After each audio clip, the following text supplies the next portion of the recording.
Perkenalkan, kami dari kelompok E5 yang beranggotakan Claudia Lintang, Angela Resita, dan juga Devano Christopher akan melakukan presentasi mengenai perancangan produk dari panci steamer. Di sini topik pembahasan kami yang terdiri dari 7 unit, yaitu pengajian potensi permintaan, perancangan produk fase 1, perancangan produk fase 2, perancangan produk berbasis antropometri, pemilihan dan perancangan proses manufaktur, perancangan stasiun kerja, dan pemanufakturan produk. Yang pertama adalah unit 1 mengenai kajian potensi permintaan.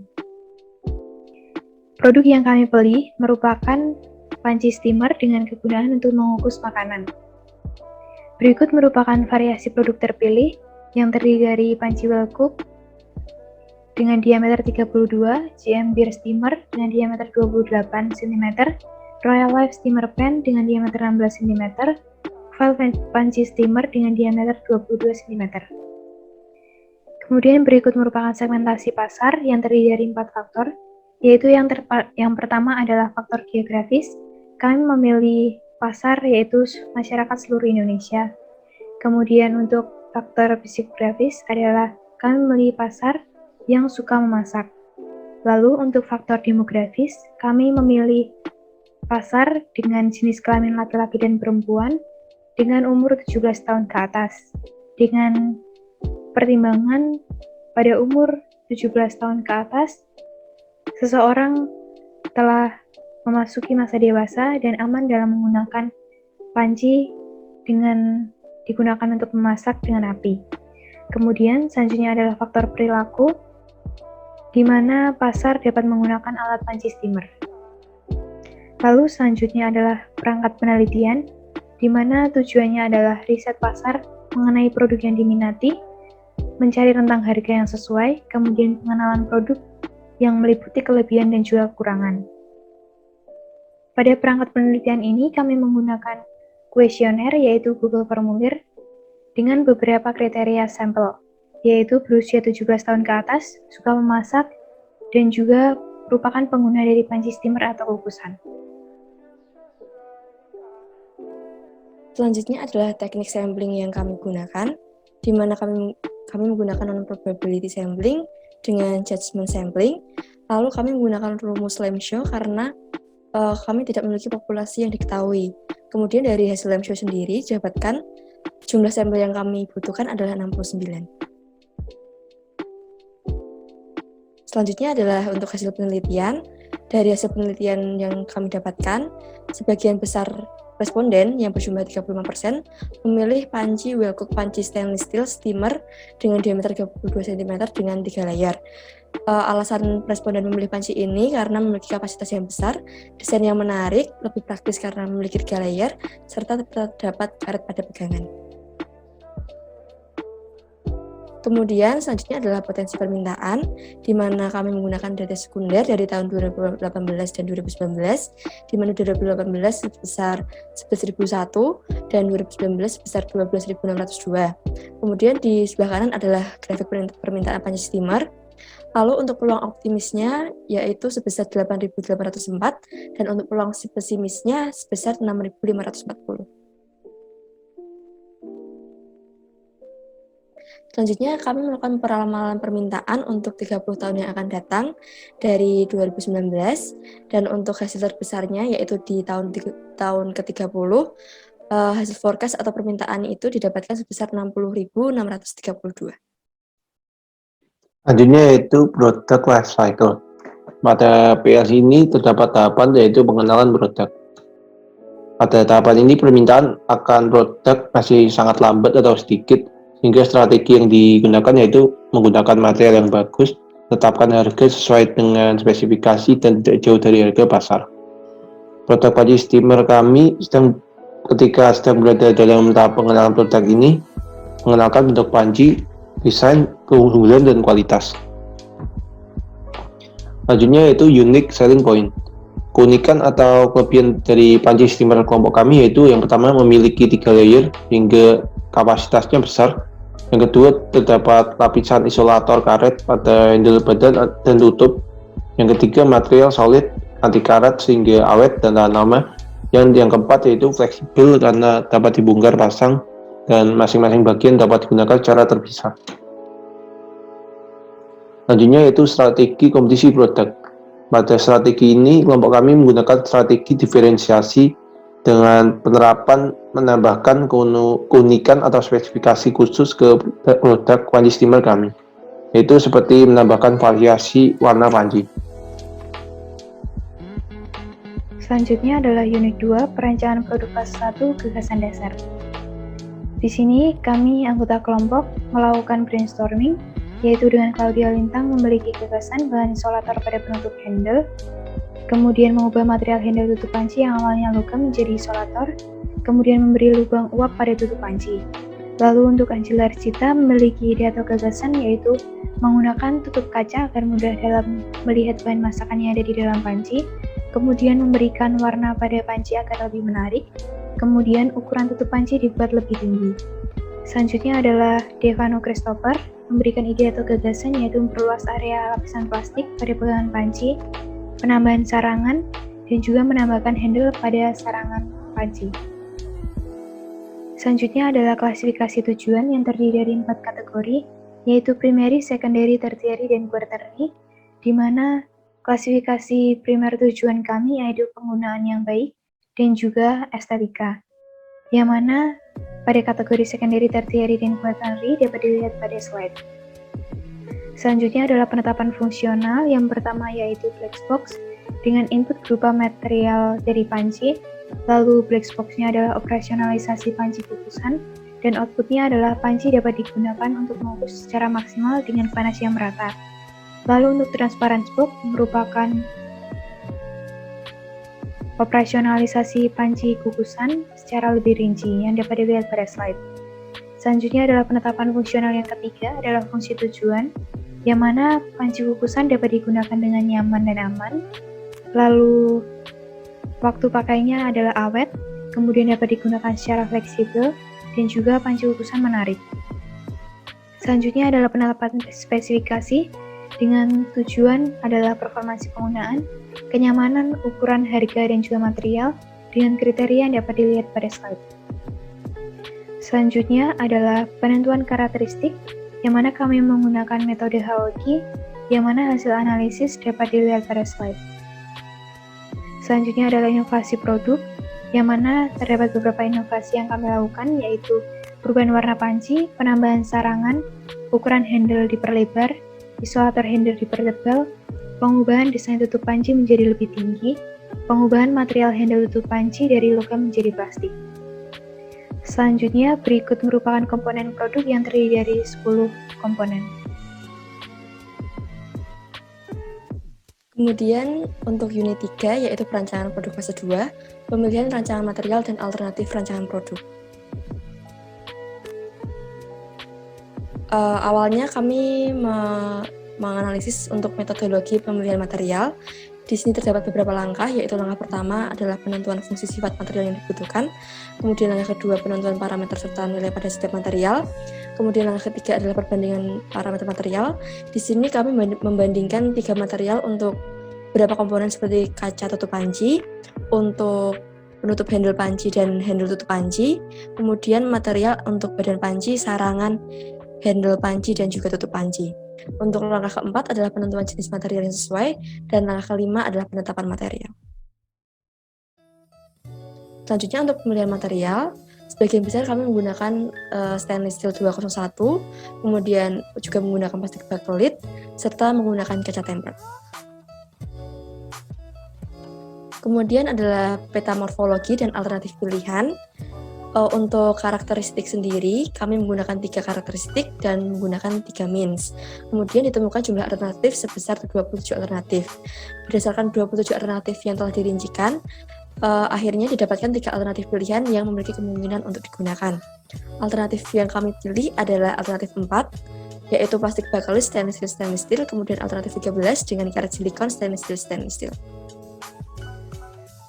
Selanjutnya adalah matriks bobot kriteria. Di sini kami melakukan pembobotan untuk kriteria yang telah kami tetapkan. Kemudian untuk skor penilaian ini akan dilakukan skala penilaian atau memiliki range yang dapat dilihat pada slide.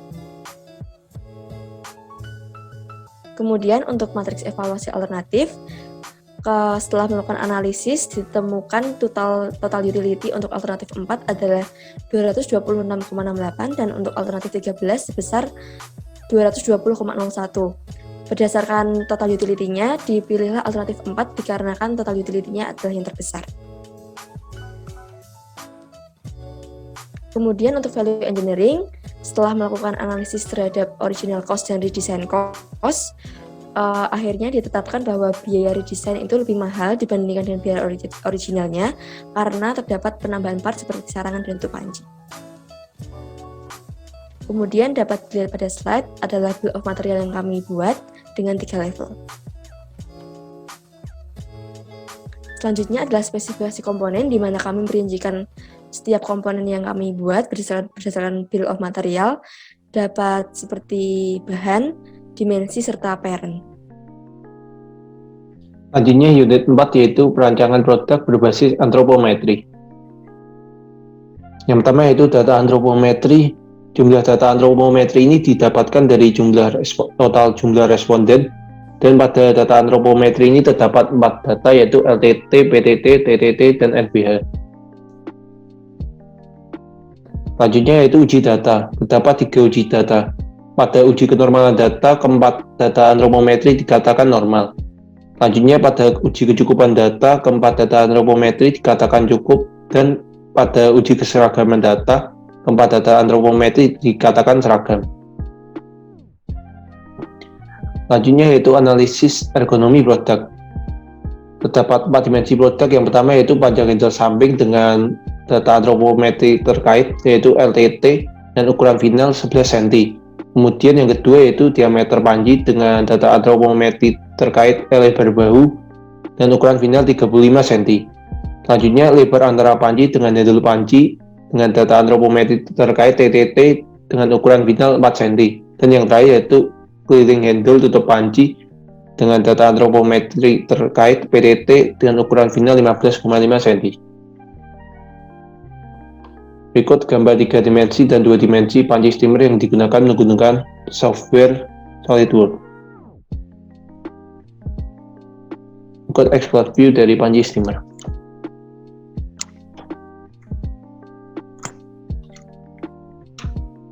Selanjutnya adalah unit 5, pemilihan dan perancangan proses manufaktur. Di sini kami membuat keputusan make or buy dari masing-masing material, yang mana terdapat 3 komponen. Kami memilih keputusan untuk buy atau membeli, dan juga sisanya adalah make atau membuat. Kemudian berikut merupakan penghitungan dari laju permintaan, yang mana diperoleh laju permintaan sebesar 640 unit per bulan. Kemudian berikut merupakan mesinan tulis dari prefabrikasi pengukuran. Lalu berikut merupakan mesinan tulis dari kategori prefabrikasi Departemen Pemotongan. Lalu selanjutnya adalah mesinan tulis pada kategori fabrikasi pada Departemen Pencetakan dan juga Pelubangan. Kemudian selanjutnya adalah mesinan tulis pada kategori fabrikasi pada Departemen Bending atau Pembengkokan, lalu penghalusan, dan juga pengecatan. Lalu selanjutnya adalah mesinan tulis pada kategori assembly untuk Departemen Pengelasan dan juga Perakitan. Selanjutnya, berikut merupakan peta proses operasi dari prefabrikasi, yang mana diperoleh ringkasan dengan total operasi sebanyak 8, inspeksi sebanyak 8, dan juga inventory atau penyimpanan sebanyak 8. Dengan total waktu adalah 1282 detik. Kemudian selanjutnya adalah peta proses operasi dari fabrikasi dengan diperoleh total operasi sebanyak 31, total operasi gabungan adalah 1, dan juga inventory sebanyak 1, dengan waktu sebesar 4242 detik. Selanjutnya, berikut merupakan data produksi dari panci steamer, yang mana 640 laju permintaan unit per bulan, yang merupakan laju permintaan aktual, dan 13.096 unit per bulan merupakan laju permintaan dari hasil peramalan. Selanjutnya adalah unit 6, yaitu perancangan stasiun kerja.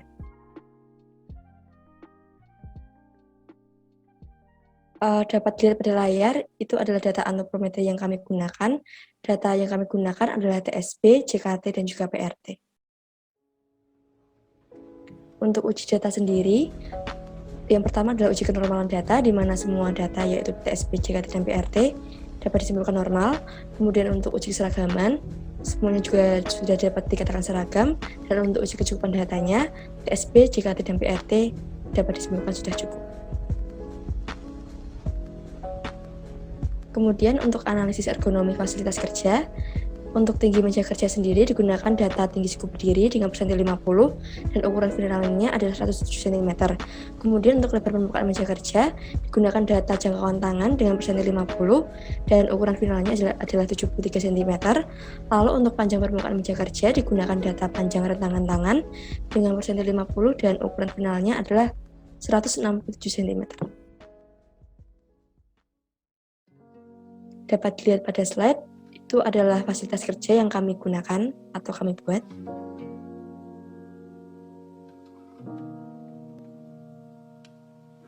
Selanjutnya adalah analisis postur kerja dan rula. Untuk sebagai contoh, dapat dilihat pada slide, itu adalah ketika proses pelubangan menggunakan bor listrik, di mana analisis rula yang didapatkan untuk bagian kanan skor rulanya adalah 2, di mana dapat dikatakan aman.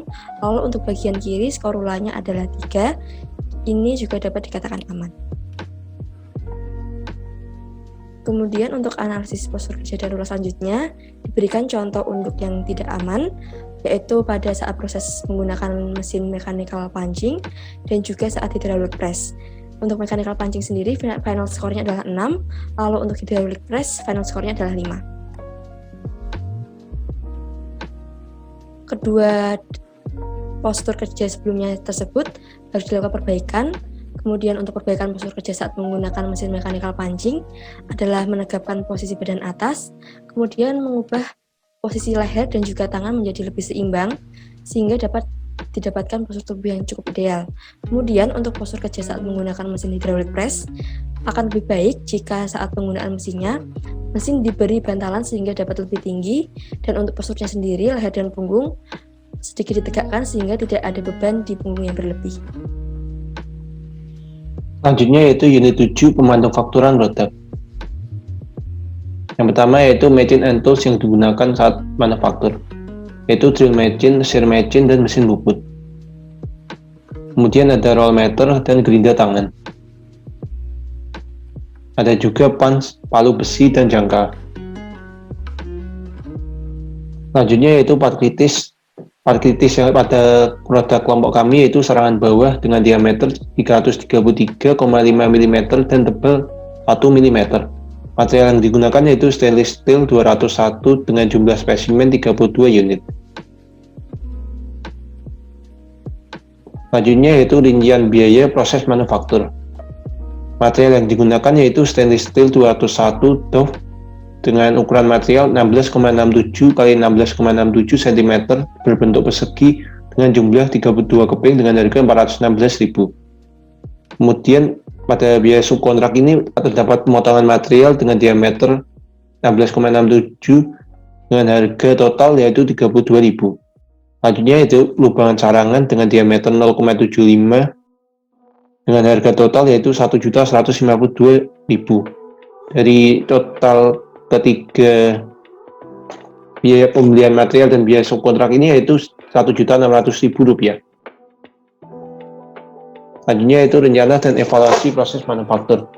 Pada rencana operasi terdapat 4 yaitu pengukuran dan pemotongan, inspeksi, melubangi sarangan yang telah dipotong, dan menghaluskan sisi sarangan bawah. Pada operasi aktual terdapat 7 yaitu pengukuran material, pemotongan material, pengukuran dan penandaan potongan plat, lubangan, pemotongan plat, pembubutan, dan penghalusan. Berikut layout tempat kerja bengkel yang kami gunakan. Sekian dan terima kasih prestasi dari kelompok kami. Mohon maaf jika ada kesalahan.